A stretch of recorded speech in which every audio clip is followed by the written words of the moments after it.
Welcome to the Nutrition Burnout Podcast, your home for food and body obsession. I'm your host, Christy Brown, founder and creator of Intuitively Strong. All right, this is a topic that one of my clients in my group training intensive, this is for my Courageous Nourisher Academy, she is working on ending binge eating and trusting herself around food and learning how to have any food in the house without binging on it. This is something that we go through in my 12-week course. And I wanted to make a podcast out of this because this is something that she asked in here that nobody really knows how to ask because they're like, I don't even know how to say this. But what it is she has cognitive dissonance. And cognitive dissonance is actually two conflicting beliefs that we have in the same thought. So let me kind of tell you what she had here, what she had asked the group. And I want you to see if you can relate to this. She said, guys, I had some thoughts over food tonight. I completely think that my brain wants to eat more than my tummy. If I listen to my tummy, she says, nom nom, so good and full, no more. But in my head, I'm thinking, what about dessert? Especially as it gets later and I lose resilience, it feels harder and harder to listen to my body. I'd love to develop some of the tools to better reconcile the two conflicting signals. Okay, so basically what she's saying is she's done eating dinner, and especially later at night, especially at dinner time, after dinner time, she's like, I'm full, but I am so used to having dessert or planning for dessert with my macros or whatever it might be. And why am I still thinking about dessert if I'm full? I really don't want dessert, but why do I feel this incredible intensity, this pull to have dessert? And what she's experiencing as well, which is what most people are probably experiencing, is the fact that your willpower, right? Your decision-making abilities are actually lowered at the end of the day. Let me explain this. So when you wake up in the morning, you have all of this energy, well, sometimes, and you're just like, okay, ready to start the day. I'm going to eat my egg white omelet with vegetables, and I'm going to be so good today and drink my green shake, and everything's going to be sunshine and rainbows, right? I'm going to do this today. I'm going to stick to the plan, and I'm going to eat clean, and I'm going to do all these things that diet culture tells me to do. And by the end of the day, we're just so decision fatigued. At this point, you've got to think. We've made about, I think there was a scientific research study they did on this, that we think over 20,000 different thoughts per day. We make 20,000 different decisions. And we think about those decisions from how much toothpaste to put on our toothbrush, to which way to part our hair, how to wear our hair, from what color shirt we should wear, to the amount of salt we should put on our eggs for breakfast, to which way we take into work, or if we put our blinker on or not when we're turning. Like all of those decisions, should I use the blue pen or the black pen? They're all decisions that we make throughout the day that are kind of meaningless, to tell you the truth. Like, does it really matter unless you're signing like a mortgage document if you use a blue or, black pen? No, but it's all these decisions that we make throughout the day. What socks are we going to wear? What color underwear are we going to put on? Like all those different things. It's just sounds silly, but we go through these decisions every single day. And some of them are less intense, like, oh yeah, like, I'm just going to put this bra on. Do I wear a sports bra underneath? Yep, because I'm not putting wire on. Or, do you make other decisions that are a little bit more important? Like, should I wake up early to go work out? Or should I head into work a little bit early today? Or what do I need to eat for dinner tonight? Do I need to take out meat from the freezer? Anything like that. So there's a lot of decisions that scale on a spectrum from really important to not really important at all. And we make all of those in one day. So that's what I'm talking about when we get to decision fatigue.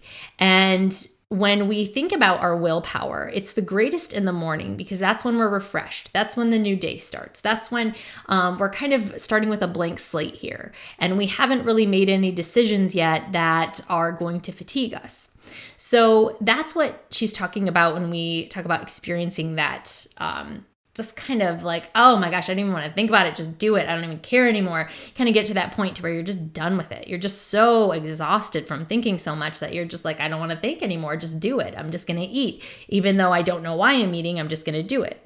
And even taking those steps to, okay, well, why am I eating? What feeling am I feeling that I'm hoping this food is trying to fix? Is it boredom? Even that is too much sometimes. So that is likely what she's feeling. And like I had said before, this is called cognitive dissonance. It's when we have two conflicting beliefs in the same thought. So her thought is, I'm really not hungry and I really don't need to eat. But there's another thought of, you have to eat this right now.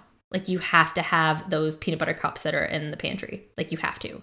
And I understand this intensity. And nobody else that has not gone through an intensity around food, an obsession with food, will understand this intensity. There was one time when I was heading over to my grandpa's house, and I was going to bring him some M&Ms, and I forgot to bring the M&Ms. So I came back, from seeing him, brought back lunch, all those things. And I was eating lunch and I saw that bright yellow packet of M&Ms, peanut M&Ms. Hell yeah, let's do it. And I'm just looking at it and I'm like, I'm halfway in my journey right now with food freedom and ending binge eating and intuitive eating. And I'm just like, why do I feel this intense pull to have those? It's almost like, and I remember telling my coach this, that I just stood there looking at him while I was eating my wrap or my salad or whatever I had for lunch. And I was just like, I feel this need, this urge, this just absolute have to, no doubt in my mind, I have to eat this. And I was scared. I was legitimately scared. Like, what the hell is this? Like, it was something that was so powerful. This need, there was no talking me out of it. It was just like, you have to do this. That was literally what was going on in my head. You have to, Christy. You have to eat those M&Ms. And I did. And I was so confused and I was scared. I was very scared by this. Like, why? I was eating. Clearly, I didn't need to eat anymore. I was absolutely fine. But also at the same time, you have to remember that what my client is going through, what I was going through, and likely what you're going through right now is the fact that we have decades, years, if not decades of don't eat that, that's bad for you, labeling candy as bad, all those things under our belts. And this is a very deeply rooted issue. This isn't anything that's just like, oh, change the color of your underwear and you're going to be happy, or wear different socks and everything's going to be great that day. Like, it doesn't go like that. It's not as simple as that. These are like rules and restrictions in our heads that we're now flipping into a 180. We're flipping your whole entire world of dieting around, saying, yeah, you can totally have those M&Ms now, 100%. You can have 2 packs, you can have 3 packs, whatever you want, but focus on how it makes you feel afterwards, right? Because the whole point of eating mindfully is to focus on how certain food makes you feel and how much of that food makes you feel. Because my goal with all of my clients is to make sure that we can focus on keeping the foods that we love in our lives rather than forcing our entire lives trying to keep them out. So what she was going through right now is likely what a lot of people are going through here. And here's how to deal with it. So there's a couple of frameworks that we could use here that tools in my toolbox, if you will. And what I like to do in this situation, or tell my clients who are stuck in this situation where you just feel this intensity to eat it, you have to, no matter what, you just have to eat this. Even if you're not hungry, even if you don't really want it, you're like, I don't know why I'm feeling this way. I have this intensity to eat it, but also but no, you don't need to eat it. These two conflicting beliefs in my head. And this is where a lot of people are straddling the fence, if you will.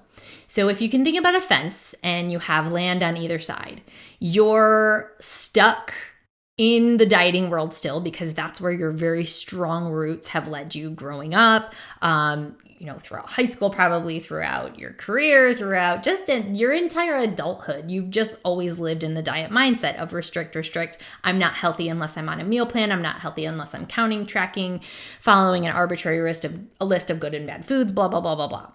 And so you're on that side, you have one foot over there. And then all of a sudden you're going to kind of straddle the fence and then jump over to the other side where you're like, but I can allow all foods to fit, and I'm going to learn how they can fit in amounts that feel good to me. And then you have this mindset of, I really don't want to fear foods for the rest of my life, or get like excited when a social event gets canceled because I really didn't want to eat the pizza that they were having there. Now I can have my prepared meal. And all these little thoughts that go into our heads of, oh my gosh, did the waiter put extra butter on my plate? I know he put oil on my vegetables. He wasn't supposed to. Oh my gosh, I can't eat this now. Like all those things that we're thinking in our heads are just on the other side. They're on the diet culture side. And, on this other side of the fence, we have food freedom. I can have any food that I want. Like food is neither good nor bad. Food is just food, right? We have the thoughts of, any food can fit in amounts that feel good to me. I'm over here. I'm learning to honor my hunger and respect my fullness. These are all just feelings that I'm really trying to tap into rather than avoiding them. I'm not going to avoid my hunger with gum, coffee, or water, right? I'm going to actually work on finding out where my hunger lies, at what level I need to start eating, and then at what level I need to stop because I want to be at a comfortable point. So you're likely straddling the fence right now. And honestly, there's no way around this. You're going to straddle it. And for me, I straddled this fence for a solid year, if not more. But I have clients that have straddled this fence for like a week and then they were good. You're kind of like hopping back and forth between which side do I go to? But this makes sense. But this is what I've always done. But this is comfortable. And then you're kind of like in the middle of the fence, hopping back and forth. So this is where your brain is, it's unsure. Your brain doesn't like anything that's not routine. Your brain is always trying to find patterns because that's what makes sense to your brain. Your brain is always trying to keep you safe. That's what it was built for. So your brain is always trying to find pleasure and avoid pain. And to your brain, there is pain in the unknown. So when you walk into the world of intuitive eating, mindful eating, balanced eating, whatever you want to call it, you're actually walking into a very scary and unknown world because your whole life you haven't really done this. You've always counted on numbers or lists to follow when it comes to health. So now that you're like, well, I can eat anything, I'm just going to eat everything, I'm never going to be able to stop. That's usually most people's first thought. And that is not true. 100%. You ask any of my clients, my graduated clients, my clients who are at the end of my Courageous Nourisher Academy, they're like, oh, no, that doesn't last at all. That goes away for every single person, 100%. So understand that by straddling this fence, you're actually moving forward. This is progress, right? Because most people look over from the diet culture side of the fence and they're looking into I wish I could be an intuitive eater, but it won't work for me. It just, I'm too far into this, or, I'm just, if you let me eat chocolate, Christy, it's all I'm ever going to eat and I won't be able to stop. And then I'm going to like blow up and all these things are just going to be terrible. And then I'm going to be unhealthy. And, that was my thought too, honestly. I'm like, intuitive eating is dumb. Like, this is so stupid. Who made this up? Like, anything you want? Okay, just eat Skittles all day. Like that was my thought when I first started this. I thought it was like giving up on yourself. I thought it was just not worth doing because it was just unhealthy in my eyes, right? In my very perfectionist, overachiever, black or white thinking eyes. And so when my client had talked about this, the first thing that came to my mind was the M&M story, right? That big yellow pack, just seeing it just highlighted in my eyes, and the intensity, the fire that just like kind of struck inside me. And I was like, whoa, this is insane. This feels strong. So my advice to you, okay, so when this happens, the first thing that I want you to implement is one of my tools that I teach in my Courageous Nourisher Academy. And what that is to sample everything and restrict nothing. If you feel that pull, like I have to do this, the more that you tell yourself no, the more that you say, oh my gosh, I can't have that, even if you're not hungry. Yes, I know to you, this is like totally backwards. You're like, but Christy, I'm really not hungry. I'm supposed to be honoring my hunger, respecting my fullness. But this is where people get caught with, is this permission or am I overeating? Like, this is where I got so stuck too. And I was like, I don't understand. What is this? And what you really have to venture into right now is still giving yourself permission at this time. And again, this will not last forever, but use the phrase in your head, I am going to sample this, right? I will not restrict it. I would say, okay, go ahead. You want that? Go ahead and eat it. And if I truly don't want it, or if I can actually walk away from it, then fine, I'll walk away from it. But if I get to that intensity point to where I'm like, I have to have this, there is nothing in this world that could stop me from eating this right now, then I want you to have it. Because restricting it or saying no is only going to make things worse. It's only going to dig deeper and deeper at you until it becomes obsessive. So I want you to go grab a bowl. And for me, I always use kids' bowls. I have kids, but if I've had clients that don't have kids, go out and get like small bowls and just be like, this works perfectly. And I snack out of those all the time. Now, here's the thing. You're not restricted to just one bowl, okay? You are not like, oh, this is all I can have. You can go back for seconds. You can go back for thirds. You can go back however much you want. And this is where the abundance comes in, right? By telling yourself, yeah, you can have all the M&Ms. Chrissy, do you want me to go get you like 12 packs of them? I'll go get them. I'm instantly like, oh, no, God, no. I don't want 12 packs. I just want some. And that's when your brain is like, oh, there's so much abundance here. This food is not going away. I can always have more later. So now what your brain is thinking is it's like, okay, I'm going to have some. And if you pour just like a small amount, whatever a small amount means to you, I'm not going to tell you a certain amount of M&Ms you have to put in your bowl or anything like that, or you have to count them out, because I used to count almonds and things like that, and it was absolutely terrible. But what's going to happen is you're going to sit down with that, right? You're not going to eat it in front of the TV. You're not going to eat it standing up. You're going to sit the F down and you are going to eat that bowl, and you're going to be conscious while you eat that food. That is my only value that I have for you. Not a rule, but a value is that if you do go and you eat this food, put it in a bowl and sit down. Okay? Sit down at a table. Sit down and eat it. You can have the TV on. Have it on in the background. I don't care. You can play on your phone, whatever you want to do. I don't care, but sit down. Make that a value that I never eat standing up. I never do that, because that to me is going back to those old kind of secretive habits of eating fast, not being conscious of what I eat. So I really want you to think about that. Sample everything, restrict nothing. And if after you have that bowl, I want you to take a minute to reassess. And what I mean by that is after you have your little bit of M&Ms or whatever it is, I want you to reassess. I want you to take a breath, take a break, go change out the laundry. This is a part of my snack stretch tool that I have, where you kind of like implement some breaks in between, and knowing that you're going to come back to it and say, ask yourself maybe in 10, 15 minutes, whatever it is, okay, do you want more? You can have more. You can 100% have more. But I just needed you to take a break from it, get your mind off of it, and then check back in with it. Shoot, maybe it's a 5-minute break. I don't care what you do. I just want you to take a break, because that's going to give your brain that sense of, okay, we stopped thinking about this for a second and we started thinking about something else. We started folding the clothes, doing the dishes, packing lunches for tomorrow, whatever it is, and then come back to it. You're more than welcome to have more. You can always have more. And that's how I want you to deal with this. And then if you do want more than that, then you can actually take my 3-bite taste check strategy that I have, where you eat 3 bites and you say, okay, was this enough? Do I need more? Again, you take a break, you reassess after those 3 bites, and you can always come back for more.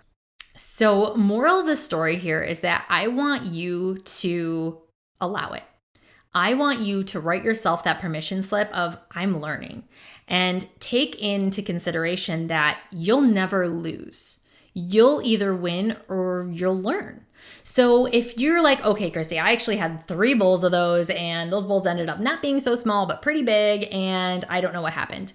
That's absolutely fine. Let's learn from that. Let's take that experience, remove the judgment, the guilt, the shame, the comparison, and just say, okay, the fact is I overate. So what can I do next time to not overeat? And then, as your coach, of course, like this is what I do with my clients. But I'm going to go back and say, what did you do before this? How did you eat before this? Did you undereat before this? Did you have enough food at breakfast and lunch? Or did you feel like you kind of like white knuckled your way through and held on and were just trying to get through the day with eating as little as possible? Because undereating causes overeating, and that could have caused that. I'm also going to ask you at that point too, like, okay, after that second bowl, did you check in with yourself? Because if you know my strategy of the magic number 2, and no, I'm not talking about poop here, but I have a strategy where personally developed, like, okay, after that second bowl, really, what is really going on? What's the issue? If I'm truly not hungry and this is just taste hunger, which is totally viable, and I just take a taste of it, then what am I hoping this food will fix? What am I hoping this food will suppress or numb out or try to fix or avoid, right? Something that my coach had told me too was that, emotional eating is under the umbrella of boredom eating. It's under the umbrella of stressful eating, things like that. So I want you to start kind of just allowing yourself those foods, but not just allowing it arbitrarily, allowing it with intention of understanding what went on, of understanding how you feel afterwards, of the intention of going into this. Yes, I'm going to allow myself any or all of this food if I want it, but I'm also going to make sure that one of my values is that I'm going to reassess. I'm going to take breaks. I'm going to sit down. I am not going to eat this standing up. I'm not going to eat it out of the bag. I'm going to put it in a bowl.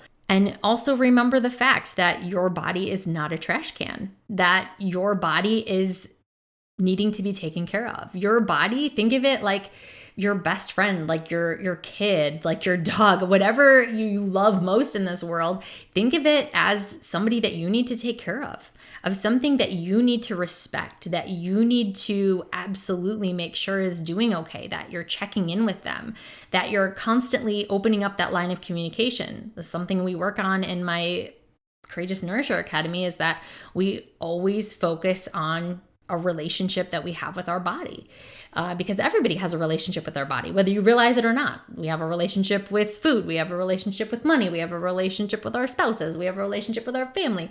We have a relationship with everything. So what is your relationship like with food? What is your relationship like with your body? Do you have that line of communication open? Or is it kind of like a cheating relationship where you feel like you're constantly cheating on them? Or is it a relationship where it's like a long distance relationship where you constantly feel like you're sending them away and then bringing them back, and then sending them away and then bringing them back?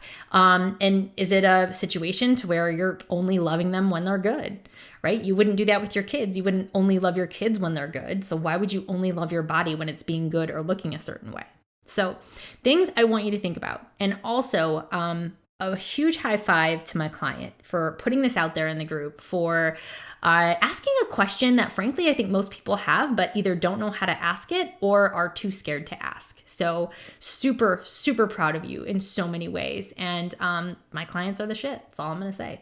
All right, my friends, that is it for today. And as always, if you could do me a huge favor, if this podcast hit you in the feels, if this episode was something that you needed, the more you share it, the more you give it 5 stars, review it, it helps tremendously so that other people can see it. So thank you from the bottom of my heart for everyone who has subscribed and clicked that 5-star review. I love you. Also, make sure you check out the show notes below, because I do have my next 12-week round Courageous Nourisher Academy opening up. And I also do have my Advanced Academy that is open right now. So if you are somebody who feels like, yes, I've done the intuitive eating thing, but I'm ready for that next step of adding in more nutritional structure, I got you. Either way, whether you're a beginner, whether you're advanced, whether you're intermediate, I want you to take a look at your options, because you can explore more. You can start setting goals. You can start being that person that becomes the master of your health. But first, you have to heal your relationship with food. All right, my friends, that is all I have for you today. Until next time, stay courageous and stay nourished. Intuitively Strong, out.